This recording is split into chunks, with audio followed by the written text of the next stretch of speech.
The sound of financial ruin isn't a bang, and it certainly isn't a whimper. In my experience, it sounds exactly like the hydraulic whine of a flatbed tow truck fighting a rusted gear in the pouring rain. The rhythmic beep, beep, beep of the truck backing up was a metronome counting down the seconds of Brenda Miller's social expiration. I stood on the sidewalk, the concrete slick and black with the kind of miserable November drizzle that seeps through wool and settles into your bones. In my left hand, I clutched a clipped coupon from the Sunday Circular, 50 cents off laundry detergent. In my right, I held a black umbrella that I'd bought at a drugstore in 1998. It was sturdy. It did the job. 10 yards away, my best friend of 40 years was disintegrating. "You can't take it. You can't take it. Do you hear me? My husband will sue this entire company into the ground." Brenda was screaming at the driver, a burly man in a neon vest who looked like he'd heard this specific scream 1,000 times before. He didn't even look up as he secured the chains around the rear axle of the pristine silver Mercedes-Benz S-Class.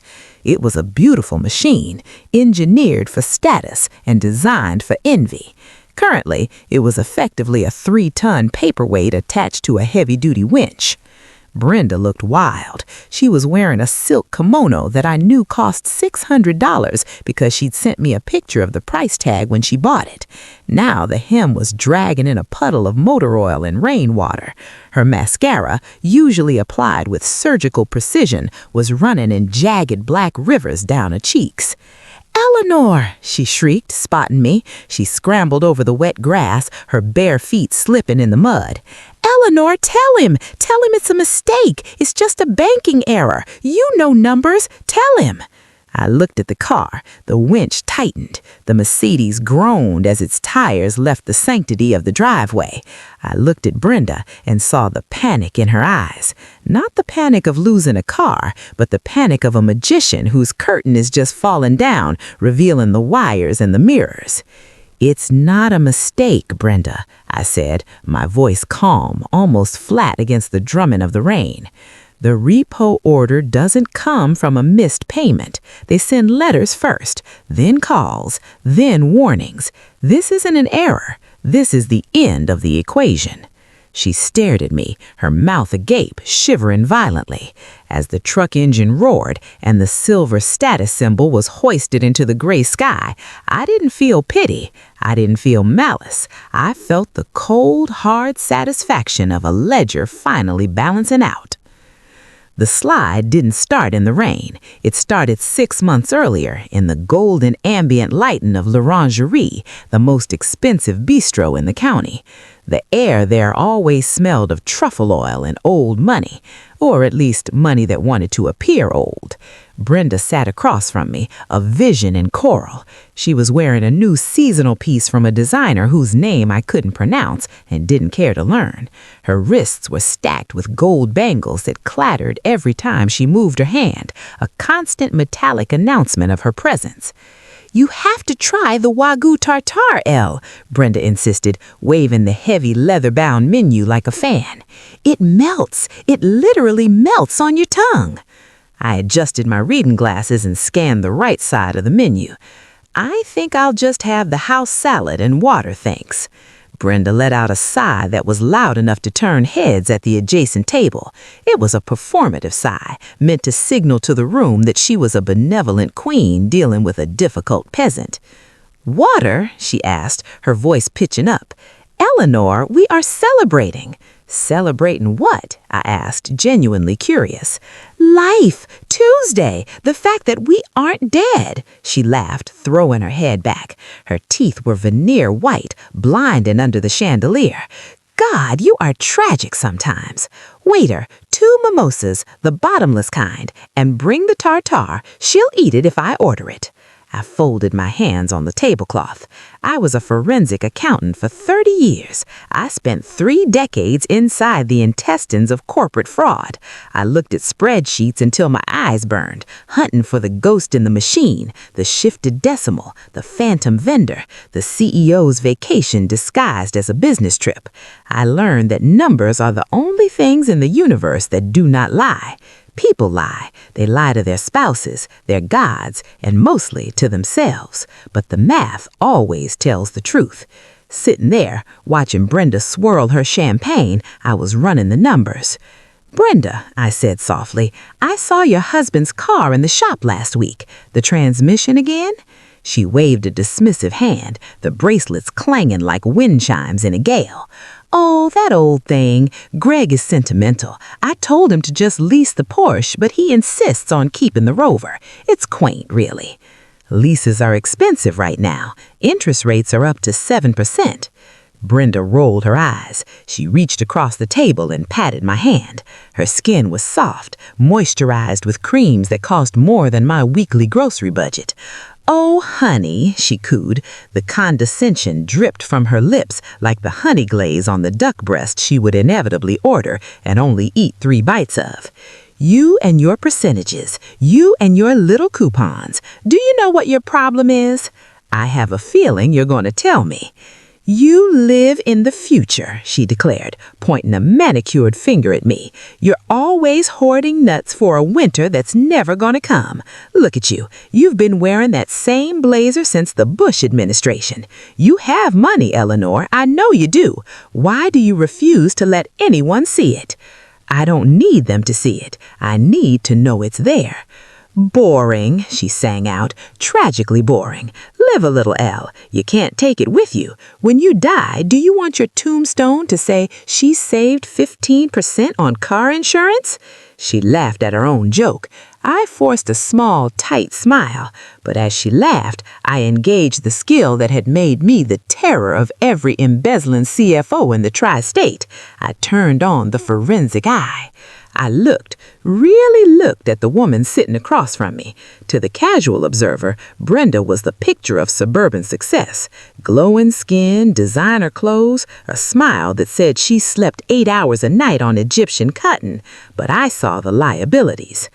I looked at the designer dress. On the left shoulder, there was a tiny, almost imperceptible fray in the stitching. Not fresh. It had been mended, likely by hand, with thread that didn't perfectly match the dye. She hadn't bought this new. She had bought it at a consignment shop, or perhaps an outlet, and was trying to pass it off as this season's runway. I looked at her hands. She was gripping the stem of the champagne flute so hard her knuckles were white. There was a tremor there, a micro shake. Not Parkinson's, stress, cortisol flooding the system. I looked at her eyes. The pupils were slightly dilated despite the bright room. She was scanning. Every time the waiter walked by with the credit card terminal for another table, her eyes darted to it. She was tracking the transaction speeds. She was worried about the card decline.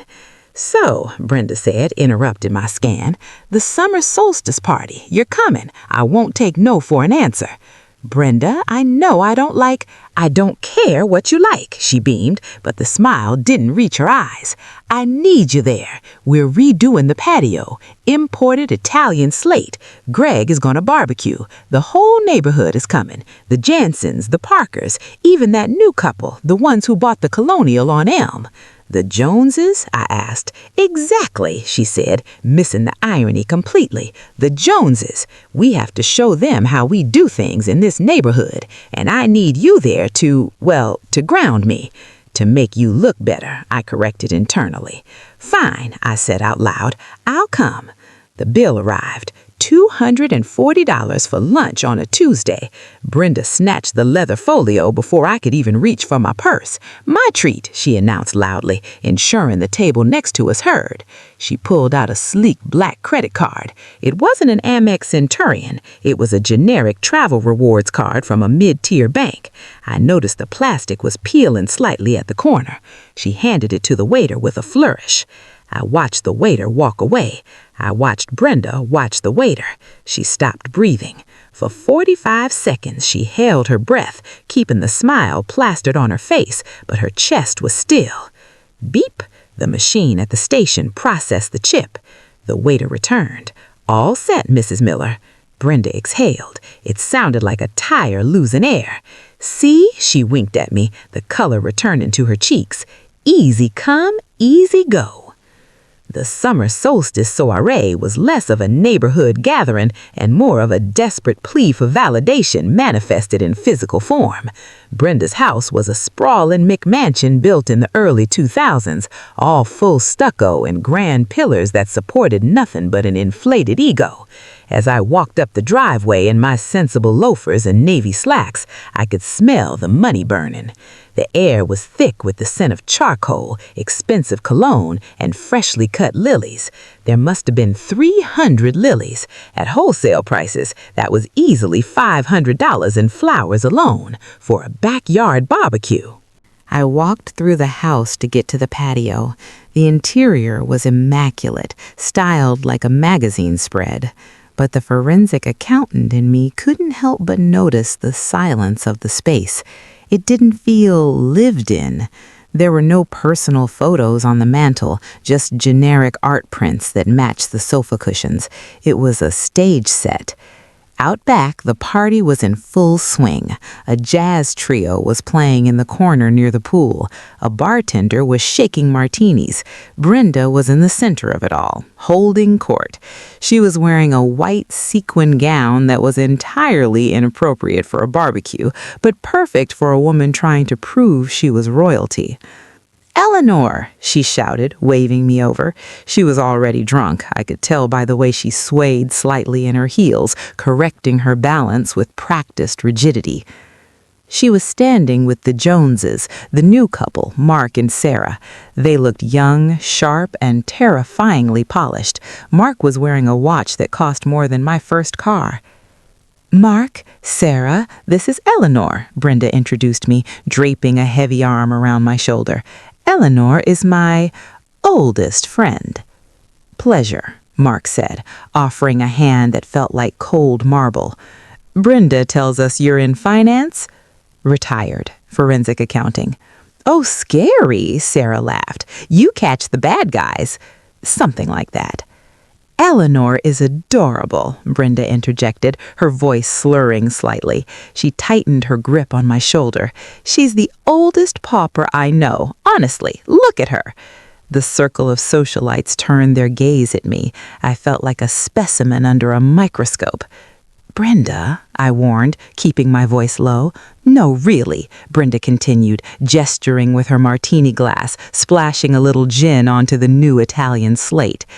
"Eleanor has the first dollar she ever earned. She clips coupons, literally. She has a binder. Who does that anymore?" The group chuckled politely. "She drives a Honda," Brenda sneered, the playfulness vanishing, replaced by something sharper, something ugly.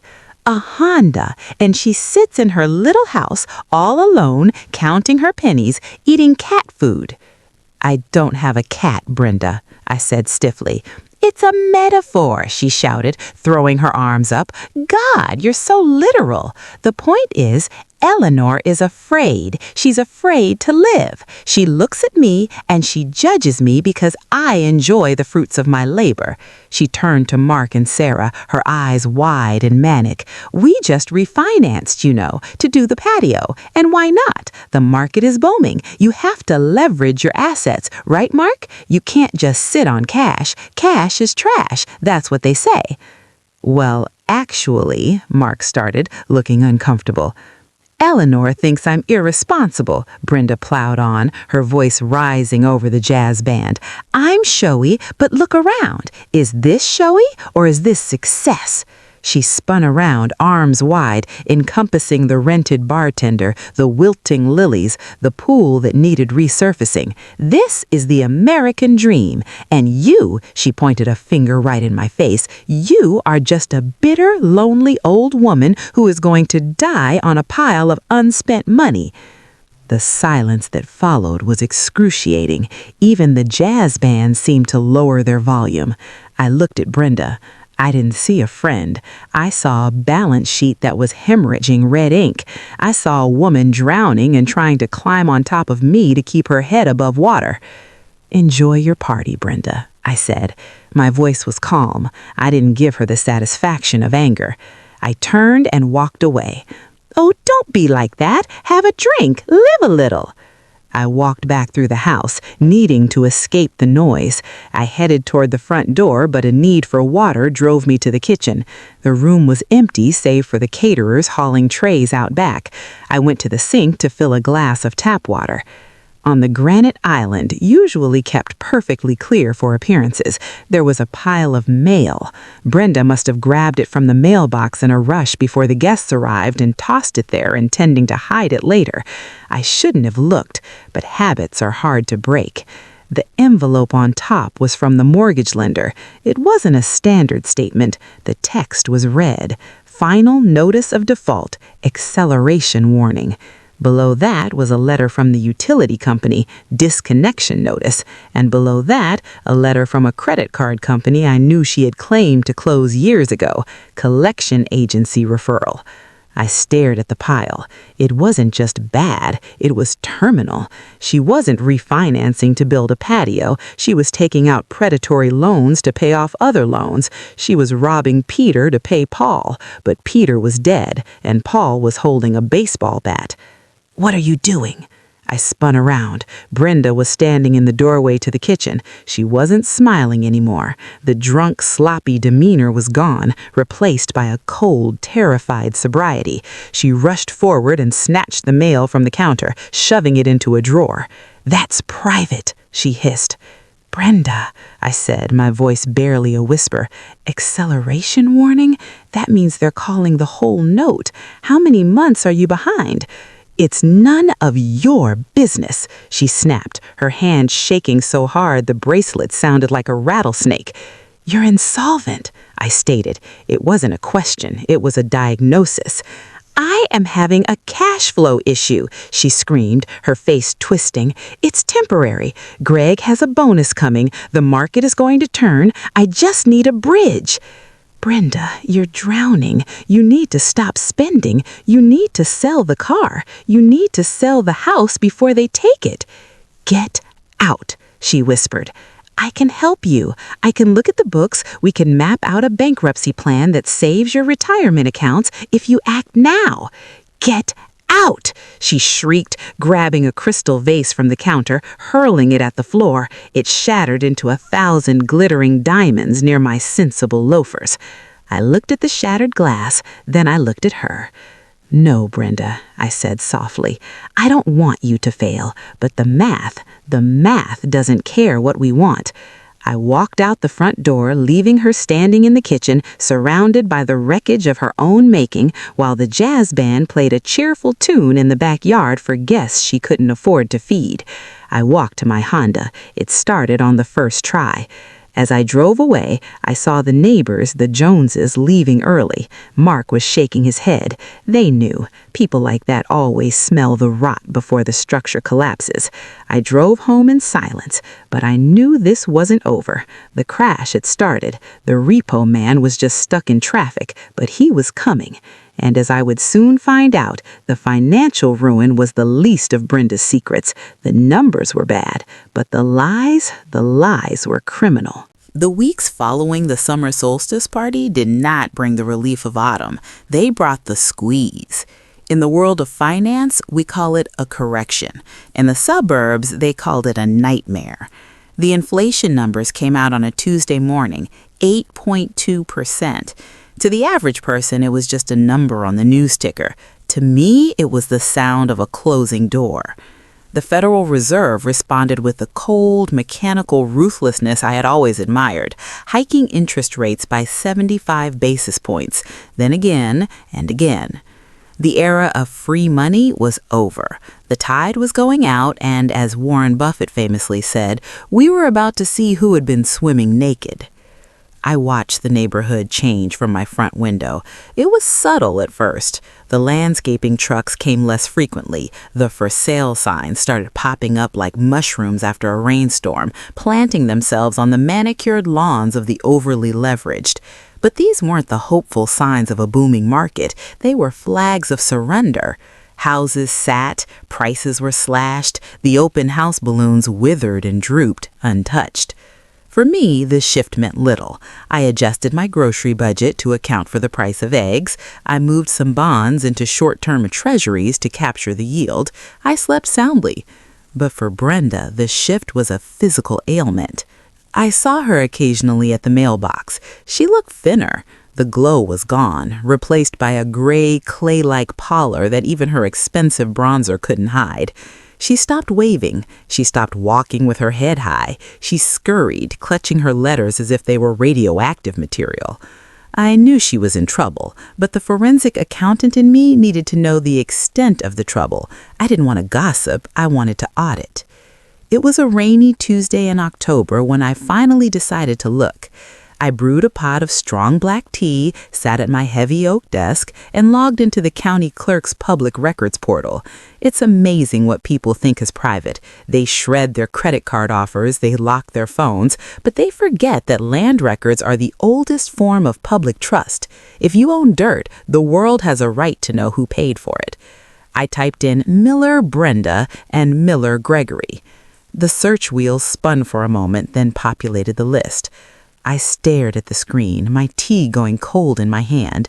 I had expected a mortgage. Most people have a mortgage. I had even expected a second mortgage, perhaps a home equity line of credit, HELOC, to pay for the pool or the wedding they threw for their daughter 3 years ago. I did not expect the scroll bar to appear. There were 17 entries. I clicked on the first deed of trust, 2005, the original purchase, standard. Then a release of lien in 2007. They refinanced. Okay, rates were dropping then, that made sense. Then 2012, another refinance, cash out. The principal balance jumped from $400,000 to $550,000. That was the year they bought the first Mercedes and went to Europe for a month. A HELOC for $100,000, a full refinance. The HELOC was rolled into the main loan. The balance was now $750,000. The kicker. While I had been locking in a 2.5% rate on my modest remaining balance, Brenda and Greg had refinanced again. But this wasn't a rate and term refinance. The document was an adjustable rate rider. They had taken an ARM, an adjustable rate mortgage, just as rates were at historic lows, likely to qualify for a massive cash out to fund the lifestyle that was currently suffocating them. The balance on the house was $1.2 million. I pulled up the current Zillow estimate and the tax assessment. The market had cooled. The house was worth at best $1.1 million. I sat back in my chair, the leather creaking in the silent room. They were underwater. They didn't own the house. They didn't even own the front door. They were renting their lives from a bank that was about to reset their interest rate from 3% to 8%. Brenda wasn't the Queen of Connecticut. She was a squatter in a palace built of debt. I closed the browser tab. I felt a strange mixture of vindication and nausea. I had solved the puzzle, but the picture it revealed was grotesque. 2 days later, the text came. Lunch? I miss you. Let's go to the Gray Mare. My treat. XOXO. My treat. 2 words that used to mean generosity, now screaming of denial. The Gray Mare was a step down from l'Orangerie, but it still charged $20 for a burger. I arrived 5 minutes early. I wanted to watch her walk in. I wanted to see the walk of a woman who is carrying $1.2 million of negative equity on her back. When Brenda arrived, she was wearing a trench coat that was buttoned all the way to the neck, despite the heating in the restaurant being set to a stifling 75 degrees. She looked frantic. Her eyes were darting around the room, checking the exits, checking the faces.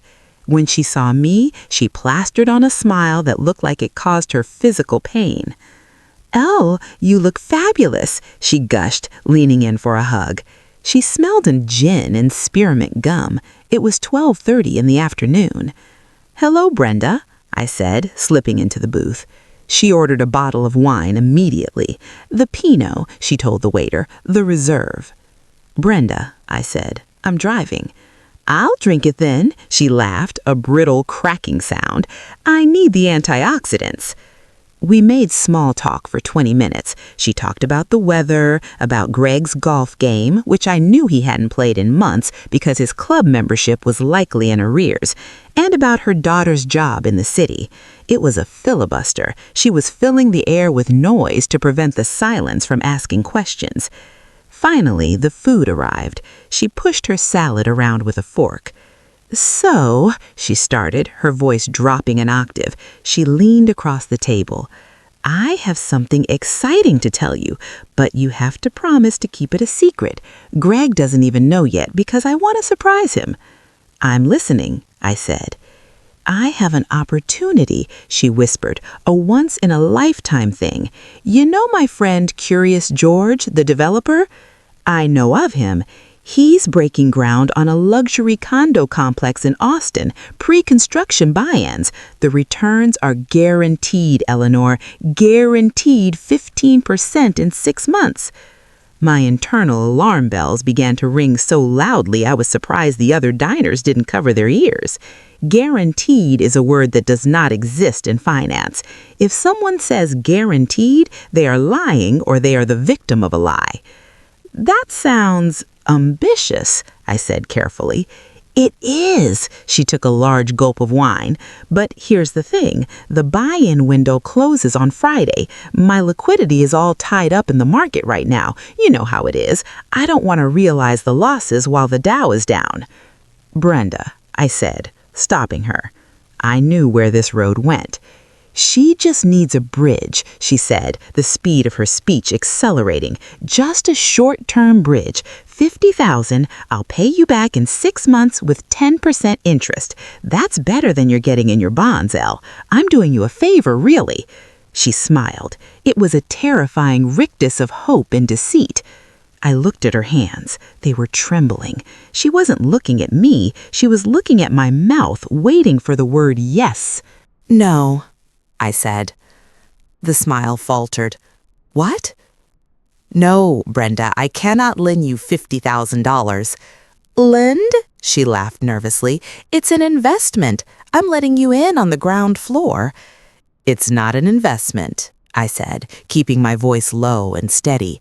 It's a loan, and I don't lend money to friends. It's a policy. A policy?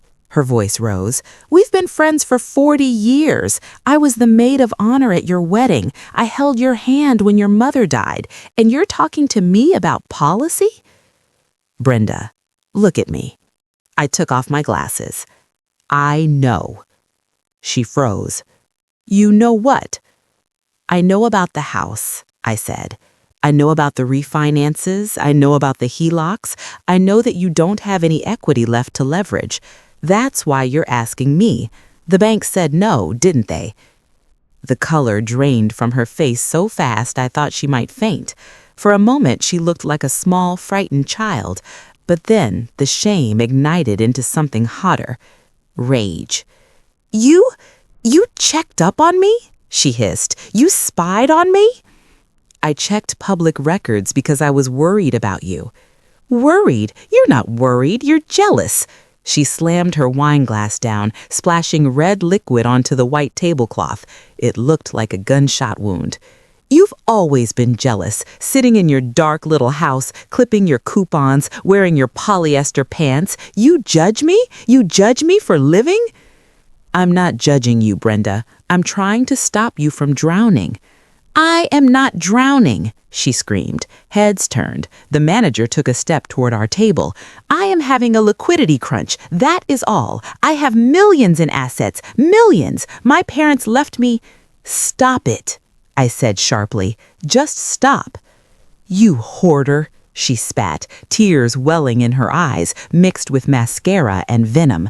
You sit on that pile of money like a dragon. What are you saving it for? Who is going to care when you're dead? You have no one. You have nothing. I have a life. I have status. You have debt, Brenda. You have debt disguised as a life. Go to hell, she whispered. She grabbed her purse, knocking over the salt shaker. "Go to hell, Eleanor, and don't expect an invite to the Christmas gala. You're dead to me." She stormed out. She didn't pay for the wine. She didn't pay for the salad. I sat in the booth for a long time. I watched the red stain on the tablecloth slowly spread, soaking into the fibers. I pulled out my wallet, placed $40 on the table to cover the bill and a generous tip for the waiter who had to witness the explosion, and walked out into the cold October wind. I didn't hear from her for 2 weeks. The rain returned in November, stripping the last of the colorful leaves from the trees, leaving the neighborhood looking skeletal and gray. I stayed inside, reading, organizing my files, trying to push the image of Brenda's desperate face out of my mind. I told myself I had done the right thing. Giving an addict money doesn't help them, it just buys them the shovel to dig the hole deeper. I had tried to apply the tourniquet, but she had slapped my hand away. It was a Tuesday night, late, when the phone rang. I glanced at the clock. 11:15 p.m. No good news travels at 11:15 p.m. I picked up the landline. "Hello?" "Eleanor." The voice was slurred, frantic. It was Margaret, a mutual friend from our bridge club. Margaret wasn't a close friend, but she was the town crier. If news happened in our zip code, Margaret knew it before the police did. "Margaret? Is everything all right?" I don't know," Margaret stammered.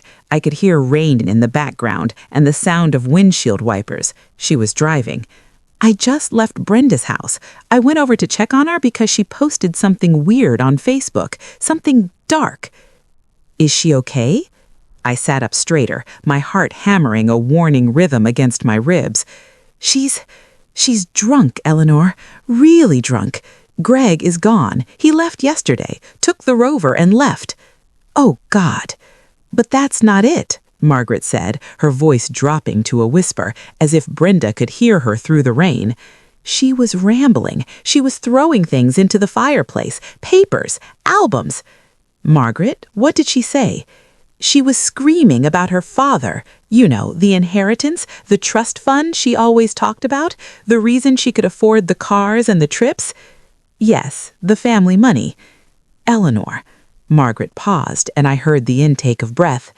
"There was no money. She told me. She confessed it all. Her parents didn't leave her millions. They died bankrupt in 1998.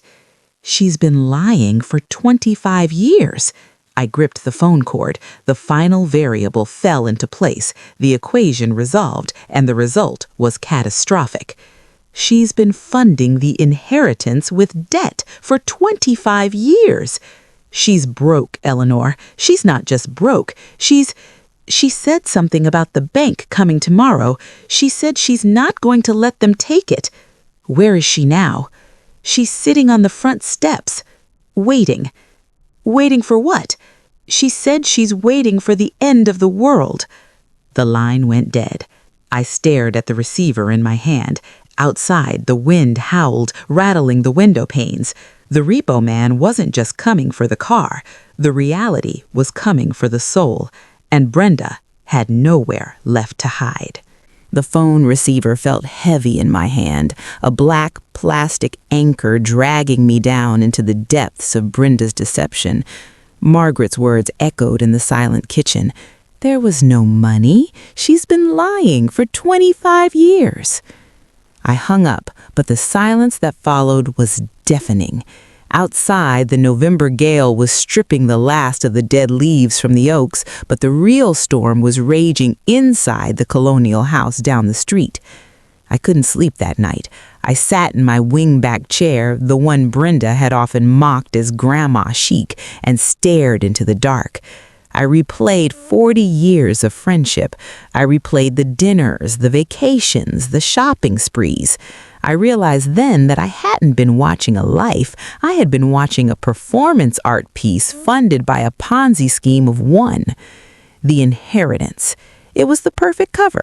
It explained the lack of a job. It explained the cash flow. It explained why Greg, a man who worked a mid-level management job and drove a sensible car until Brenda shamed him into the Range Rover, never questioned the math. He thought he was married to a trust fund. He thought the safety net was made of steel. He didn't know it was woven from cobwebs and intercepted credit card applications. The next morning, the rain had stopped, replaced by a biting cold that turned the puddles into glass. I didn't go over there immediately. I knew the final act was coming, and I knew my presence would only accelerate the explosion. It took 3 days for the inevitable to arrive. It was the morning of the repossession, the morning the story began. I returned to my post on the sidewalk. The beep of the tow truck was no longer just a noise. It was a gavel banging in a courtroom. "Eleanor, tell him!" Brenda was still screaming, her voice raw, her silk kimono ruined by the mud. But now the front door of the house flew open. It wasn't the wind, it was Greg. I hadn't seen Greg in weeks. He looked 10 years older. His hair was disheveled, his dress shirt was untucked, and he was holding a stack of papers that looked suspiciously like the ones I had seen on the county clerk's website. "Greg!" Brenda shrieked, pivoting from the tow truck driver to her husband. "Greg, stop him! Call the lawyer! Call the trust manager!" Greg stopped at the edge of the driveway. He didn't look at the truck. He looked at his wife. The look on his face wasn't anger. It was the hollow, 1,000-yard stare of a man who has just survived a bombing only to realize his legs are missing. "There is no trust manager, Brenda," Greg said. His voice was terrifyingly quiet. It cut through the sound of the diesel engine like a razor. Brenda froze. "What?" "I opened the mail," Greg said, lifting the papers. "I went to the post office box you told me was for charity correspondence. I found the letters, all of them." "Greg, don't," she pleaded, stepping toward him, hands outstretched. "The second mortgage," he read from a paper, dropping it onto the wet grass. "The third mortgage, the HELOC, the credit cards in my name, the credit cards in your maiden name." He dropped another paper, "The liquidation of my 401k." "I was going to put it back," Brenda wailed, the facade finally shattering completely. She fell to her knees in the mud, no longer caring about the kimono. "I was doing it for us, for our image." "For your image," Greg corrected. "I drove a Honda Accord when I met you. I was happy. You wanted the kingdom." "I wanted you to be proud of me." "I'm not proud. I'm bankrupt." The tow truck driver finished securing the chains. He walked around to the cab, climbed in, and slammed the door. The engine revved. The silver Mercedes, the symbol of their success, lifted into the air, its suspension groaning. "Greg, please!" Brenda crawled toward him. "We can fix this. The Joneses, Mark and Sarah are coming for dinner on Saturday. What will we tell them? What will the neighbors think?" The mention of the neighbors seemed to snap something in me. I had stood silent for too long. I had watched the math play out, but the cruelty of her delusion was too much to bear. I stepped forward, my boots crunching on the wet pavement. "Brenda," I said. She looked up at me, her face a mask of tragedy, mascara running, mud on her cheek, eyes wild with fear. "Eleanor, help me. Tell him we have status. Tell him about Mark and Sarah." "Brenda," I said, my voice steady, "Mark and Sarah aren't coming to dinner." "Of course they are," she snapped, a flash of the old arrogance returning for a split second. "They are our friends. They are the elite." Mark and Sarah filed for Chapter 7 bankruptcy last Thursday. I saw the filing in the legal notices this morning. They're $300,000 in debt. They're losing the house on Elm. The Porsche was a lease they haven't paid in 4 months. They aren't the elite. They're just like you. Brenda sat back on her heels. The pillar she had built her life around, the envy of the neighbors, the need to keep up with the Joneses, vaporized. The Joneses were broke. The competition was a hallucination. It's all fake, Greg murmured, looking at the sky. The whole street. It's all just debt. A police cruiser turned the corner, lights flashing silently. The neighbors had called, not out of concern, but because the noise was lowering their property values. 2 officers stepped out. They didn't draw weapons. They looked bored. Domestic disputes over money were common in our zip code these days. "Folks," the older officer said, hitching up his belt, "we have a noise complaint, and I see an eviction notice posted on the door." "We're leaving," Greg said. He dropped the rest of the papers in the mud. He turned and walked toward the garage. He didn't go back into the house. He walked past the spot where the Mercedes used to be, picked up a duffel bag that was sitting near the trash cans, and walked down the driveway. "Greg," Brenda whispered. "Greg, where are you going?" "I'm going to my brother's," he said, not looking back. "I'm not following me." He walked past me. He didn't say a word. He looked like a man who had just woken up from a coma to find the world had ended. Brenda was left alone on the driveway. The Mercedes was gone. Her husband was gone. Her reputation was gone. I walked up to her. I extended the umbrella, shielding her from the drizzle. "Come on, Brenda," I said quietly. "Get up." She looked at me, her eyes hollow. "I have nowhere to go." "I know, but you can't stay here." Winter came hard that year. The frost settled deep into the ground, killing the last of the hydrangeas. The house on the corner sat empty for 4 months. The bank took possession in January. They hired a crew to clear it out. I watched from my window as they filled a dumpster with the remnants of Brenda's life. The custom drapes, the Italian slate tiles from the patio that were installed improperly and had cracked, the white sequin gowns stained with mud. It turns out luxury has very little resale value when it's been tainted by foreclosure. I didn't see Brenda for a long time. Rumors floated around the bridge club, of course. Margaret said she was staying in a motel on the highway. Others said she moved back to Ohio, but I knew where she was. I had helped her file the paperwork. It was March when I finally drove out to see her. The snow was melting, turning the world into a slushy gray mess. I pulled into the parking lot of The Meadows. It was a generous name for a complex of beige, cinder block apartments near the industrial park. The balconies were rusted, the dumpsters were overflowing. I walked up to Unit 2B and knocked. It took a long time for the door to open. When it did, I almost didn't recognize her. The blonde hair was gone, replaced by a natural steel gray cut short. The makeup was gone, revealing the deep lines around her mouth and eyes. She was wearing a pair of sweatpants and a simple wool sweater. No jewelry, no gold bangles. Silence. "Hello, Brenda," I said. She looked at me. There was no arrogance left. The fire that had fueled her spending and her insults had burned out, leaving only ash. "Eleanor," she said. Her voice was raspy. "You found me." "I brought you some things," I said, holding up a bag. "Coffee, some books, and I balanced your tax return for you. You won't owe anything this year. Your income is below the threshold." She flinched at the word income. She was working as a receptionist at a dental office now. It paid $18 an hour.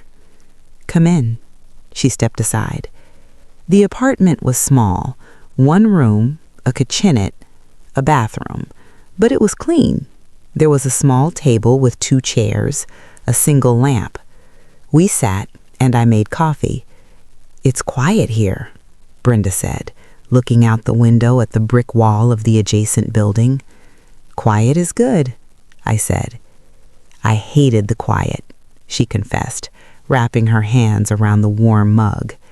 "That's why I bought things. The noise of the credit card machine. It sounded like applause. It sounded like I mattered." "You always mattered, Brenda. You just did the math wrong." She laughed, a dry, humorless sound. "I saw Sarah the other day, at the grocery store. She was using food stamps." The Joneses fell hard, I nodded.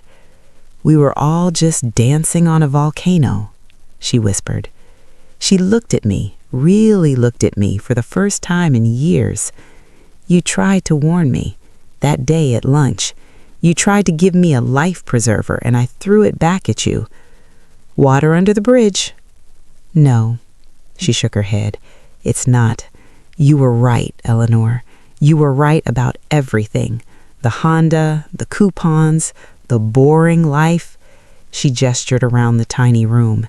This is what I bought with my millions. Nothing. You have your freedom now. You have no debt. You have a job. You have a roof. It's a start. It's a penance, she said. We sat for an hour. We didn't talk about money. We talked about the old days, before the madness took hold. We talked about high school. We talked about books. When I left, she walked me to the door. Eleanor? Yes. Thank you, she said, for not saying I told you so. The numbers told you so, Brenda, I said softly. I was just the witness. I walked back to my car.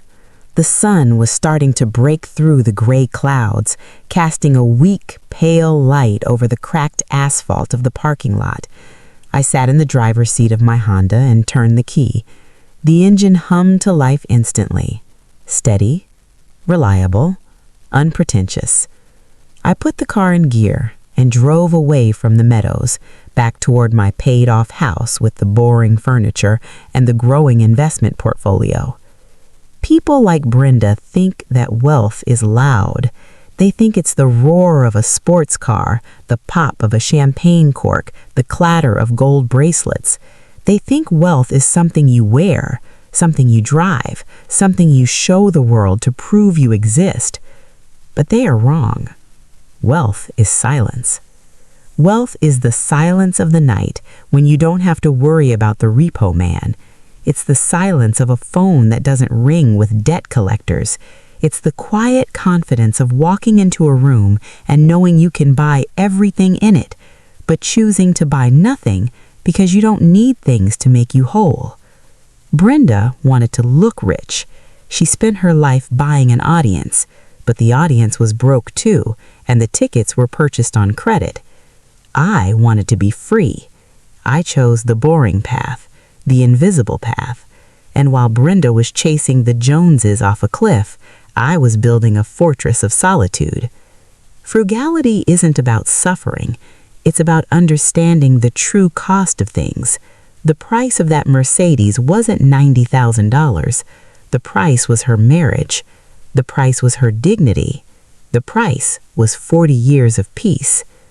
I merged onto the highway, the road stretching out before me, clear and open. Silence is expensive. It costs your ego. It costs your vanity. But looking at the empty passenger seat and feeling the deep, abiding calm in my chest, I knew it was the only luxury worth buying. My name is Eleanor Vance. I drive a 2012 Honda, and I am the richest woman I know. But if you think Brenda's story was a tragedy of errors, you haven't heard anything. Next time, we're going down the street to the sprawling estate on the hill, the one owned by the couple who won the Powerball. $300 million. They had it all, the world at their feet. So why were they found dead broke living in a storage unit exactly 18 months later? I've seen the bank statements. I've traced the wire transfers. And what I found isn't just financial incompetence. It's a conspiracy. You do not want to miss the next investigation.